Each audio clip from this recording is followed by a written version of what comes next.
Aquilo, em absoluto, constituía um espetáculo único, em que os pregões das mercadorias, gritos infantis, risos e o cheiro de frituras acabavam por envolver uma pessoa, cativando-a. Foi numa daquelas lojas ao ar livre que, subitamente, resolvi comprar um formoso frasco de essência de nardo. Sem esconder a sua estranheza, o bom André, que me servia de oportuno intermediário, conseguiu um substancial abatimento, pagando um total de 250 denários pela jarra preciosa. O recipiente em questão fora primorosamente lavrado, pelo antiquíssimo processo a que os hebreus chamavam decantação de líquidos, de polimento circular. O revestimento e o brunido tinham reduzido a porosidade dos vasos, com um polimento tão brilhante que, à primeira vista, dava a impressão de um processo de vidrado. Alcançamos o mestre e os restantes discípulos quando passavam por baixo da porta da fonte, no extremo meridional de Jerusalém. Eu sabia que a cidade, em especial naqueles dias antes da Páscoa, era um ninho de mendigos, mas, ao passar junto das muralhas, fiquei impressionado. Dezenas de leprosos se dispunham a passar ali a noite, envoltos nos seus mantos e farrapos, enquanto uma legião de coxos, aleijados, corcundas e cegos nos saíram ao caminho, suplicando-nos uma esmola.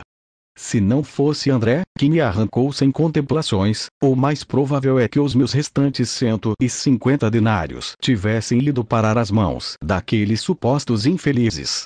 E digo supostos porque, segundo o irmão de Pedro, a imensa maioria eram simuladores profissionais, que aproveitavam a festa para comover os corações dos forasteiros e dar-lhes o golpe. Creio que só me apercebi realmente da desilusão geral dos discípulos de Cristo quando tínhamos já andado pouco mais de 1 quilômetro, em direção a Betânia.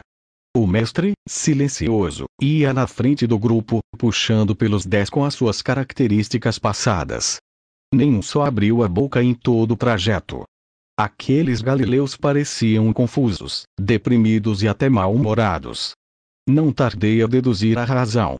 Depois da apoteótica e inesperada recepção prestada ao mestre, os apóstolos não tinham compreendido por que razão Jesus não aproveitara aquela magnífica oportunidade para se proclamar rei e instalar, definitivamente, o seu reino na Judéia, estendendo depois as restantes províncias. Ao ver os seus rostos não era difícil imaginar quais fossem os seus pensamentos. André, preocupado com a sua responsabilidade como chefe do grupo ou talvez o que menos valorizava aquela explosão popular em torno do mestre. A verdade é que, nos dias seguintes, alguns dos íntimos, em especial Pedro, Tiago, João e Simão, o Zelota, tiveram de fazer consideráveis esforços para assimilar tantas emoções. Simão Pedro foi, possivelmente, um dos mais afetados pela manifestação popular. E, mais que pelo acolhimento excitante, pelo fato incompreensível de o mestre não se ter dirigido à multidão ou, pelo menos, ter permitido que o fizessem eles. Para Pedro, aquela fora uma magnífica oportunidade perdida. Enquanto caminhava para Betânia sentia-o angustiado e triste. No entanto, a sua paixão por Cristo era tal que soube aceitar o estranho comportamento do Nazareno sem a menor censura ou sinal de desgosto. Os sentimentos de Tiago, o Zebedeu, eram muito parecidos com os de Simão Pedro. O seu medo inicial fora se desvanecendo à medida que iam descendo pela encosta do Monte das Oliveiras. À vista daquela multidão que aclamava o mestre, concebera esperanças de poder e de influência. Mas tudo viera abaixo quando Jesus desceu do burrinho, perdendo-se no templo. Como podia renunciar assim, tão perdulariamente, a uma oportunidade de ouro como aquela? Por seu lado, João Zebedeu fora o único a ter a percepção das intenções de Jesus. Recordava que, em certa altura, o mestre lhes falara da profecia de Zacarias e, não sem dificuldade, associou aquela entrada triunfal com as verdadeiras intenções de Jesus. Aquilo salvou-o, em boa medida, da depressão geral que o traumatizante final provocou. Além disso, a sua juventude e amor cego pelo Nazareno impediam-no de suspeitar ou imaginar sequer que o mestre se tivesse enganado. Filipe, o intendente homem prático do grupo, tinha sofrido outro tipo de preocupação. Ao ver aquele rio humano, pensou por um momento que Jesus podia pedir-lhe, como fizera noutras alturas, que lhes desse de comer. Por isso, ao vê-lo abandonar a procissão e passear tranquilamente no recinto do templo, sentiu um alívio profundo. Quando aqueles temores desapareceram da sua mente, Filipe uniu-se aos sentimentos de Pedro, compartilhando o critério de que fora uma pena não ter Jesus aproveitado a ocasião para instalar definitivamente o reino.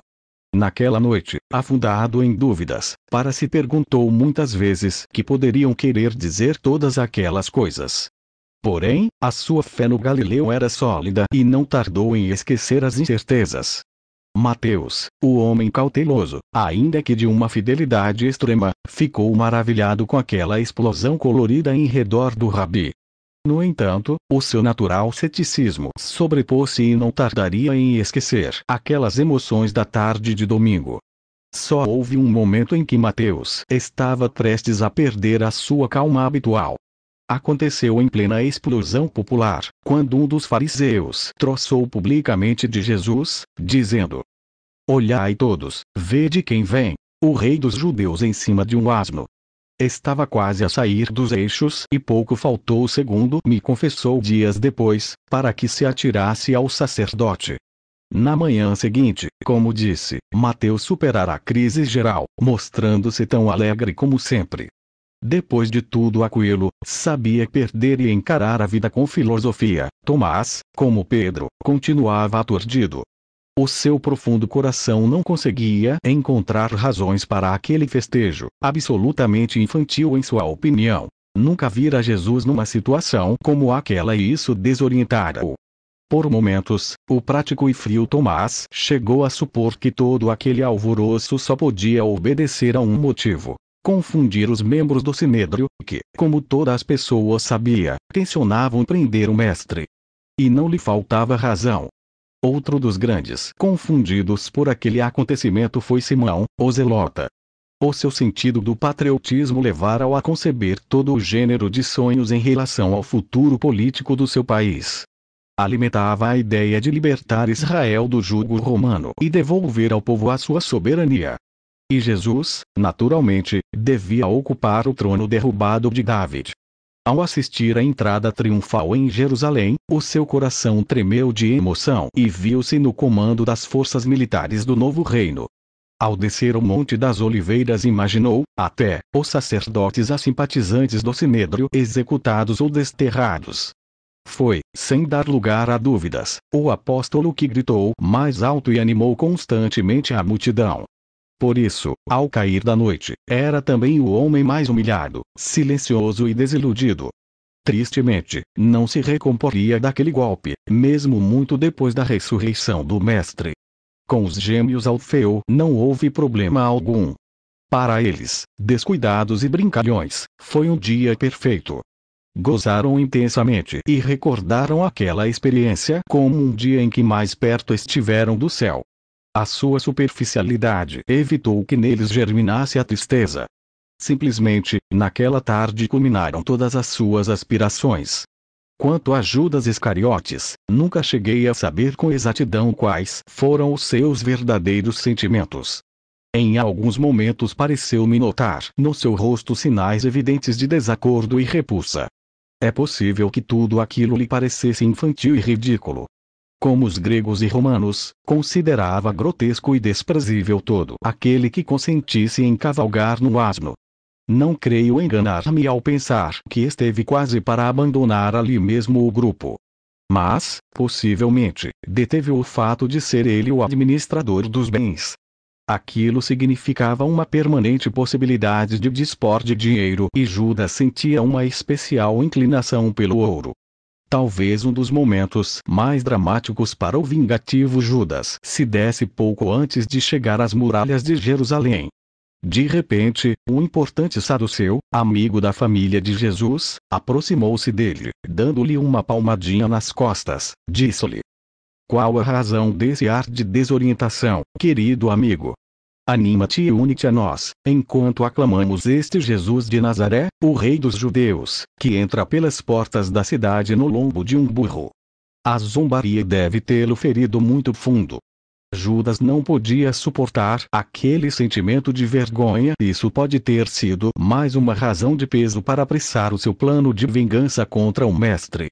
O apóstolo tinha tão enraizado o sentido do ridículo que ali mesmo se converteu num desertor. Salvo bem poucas exceções, os discípulos de Cristo demonstraram naquele histórico acontecimento, apesar dos seus 3 longos anos de aprendizagem e convivência com o Mestre, que não tinham entendido nada de nada. Compreendi e respeitei o duro silêncio de Jesus, na frente daqueles homens acabrunhados e perplexos. Encontrava-se a um passo da morte e ninguém parecia captar a sua mensagem. 3 de abril, segunda-feira. Segundo soube, foram muito poucos os discípulos que conseguiram conciliar o sono naquela noite de domingo para segunda-feira, 3 de abril. À exceção dos gêmeos, os outros continuaram a ruminar os seus pensamentos. Era tal a sua perturbação que nem sequer estabeleceram os habituais turnos de guarda às portas da casa de Simão, onde se alojavam Jesus, Pedro e João. Ao despedirem-se, cada um foi em silêncio para o respectivo refúgio. Também o rabi não abriu a boca.